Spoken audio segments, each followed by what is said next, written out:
Hey guys, it's Graham. What's cracking? If you have ever wondered what a Jack Reacher novel would look like if Jack Reacher was a returned missionary for the Church of Jesus Christ of Latter-day Saints, then do I have a series for you? chances are, chances are you have not wondered this. Okay, so my buddy Brett Cain, he is one of the hosts of the Ironside podcast. I've been a guest on that show a couple of times.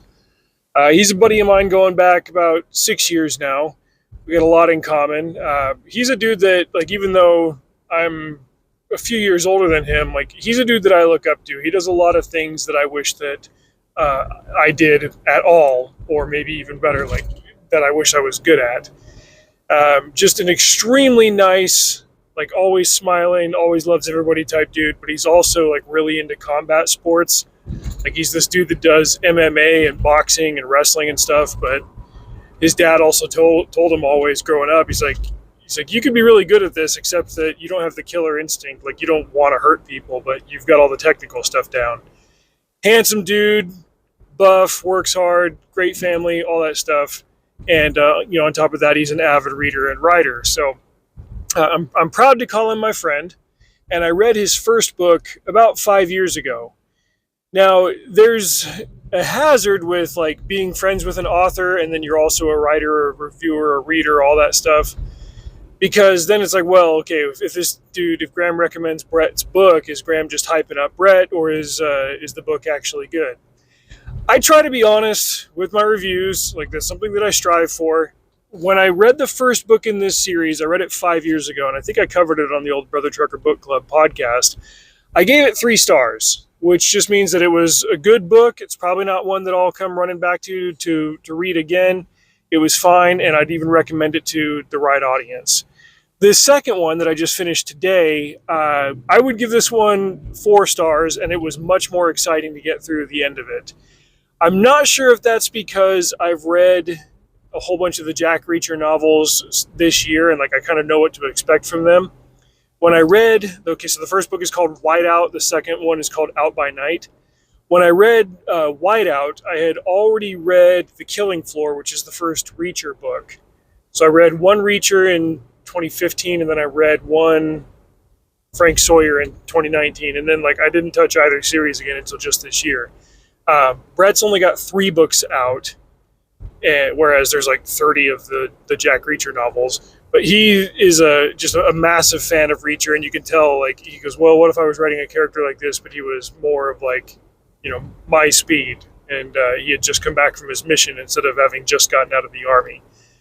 That right there is generally going to limit the audience, but he first got this series published with an LDS publisher, and in the microcosm of Utah, there is actually a market for, like, explicitly LDS books in a couple of different genres. They've got their own publishers, they've got their own bookstore, they've got their own distribution, all that. So that's why not only would he feel, like, compelled to write a book like this, but would actually have success in selling it. The premise is that the main character is a guy named Frank Sawyer. He just got off of his mission to Peru, and he comes back to the States, and his own parents are on a mission, which can happen. They're mission presidents. His dad's a mission president, so he'll be out of the country for 3 years and not 2.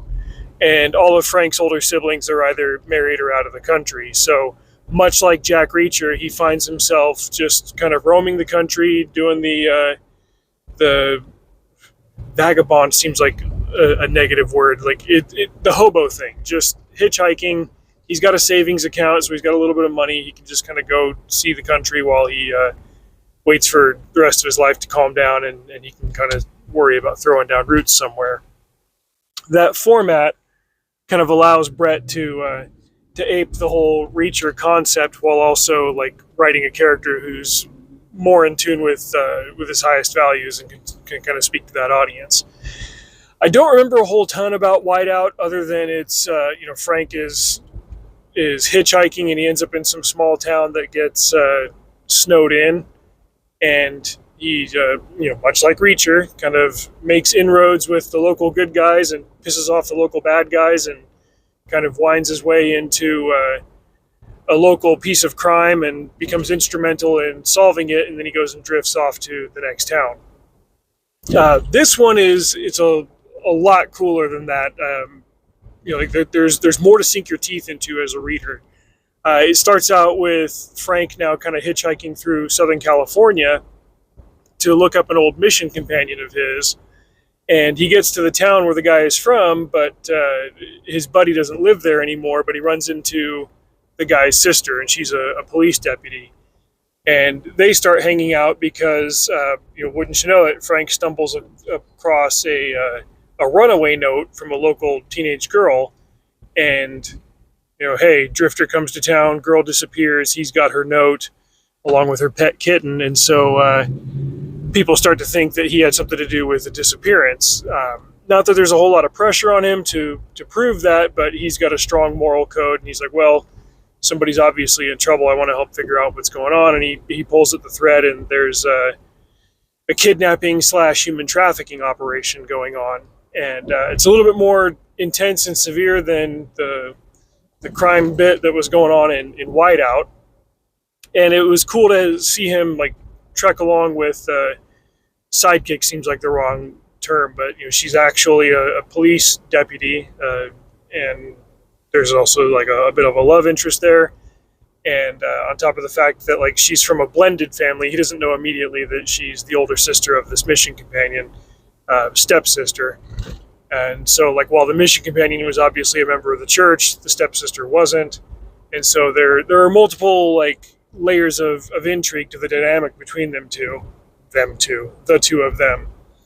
But aside from all of that, I think the thriller scenes, the combat scenes, once he starts making enemies along the way and people start setting him up and stuff, like there was some actual intensity to this one. Like there was some teeth to it. Like this was definitely a better book than the first one, and like giving it 4 stars is a matter of like, okay, yeah, if the first one was 3, this one's definitely 4. He did a lot of things better in this one, and it's got me very interested in reading the third one. Now, since then, if you know the Brett lore, he has parted ways with his publisher, and so he has published the third one, but I don't know if there's going to be an audiobook version of it. Fortunately, I can reach out to my homies at Nauvoo Supply and get a print copy of the third one, and I'll just have to read it the slow way.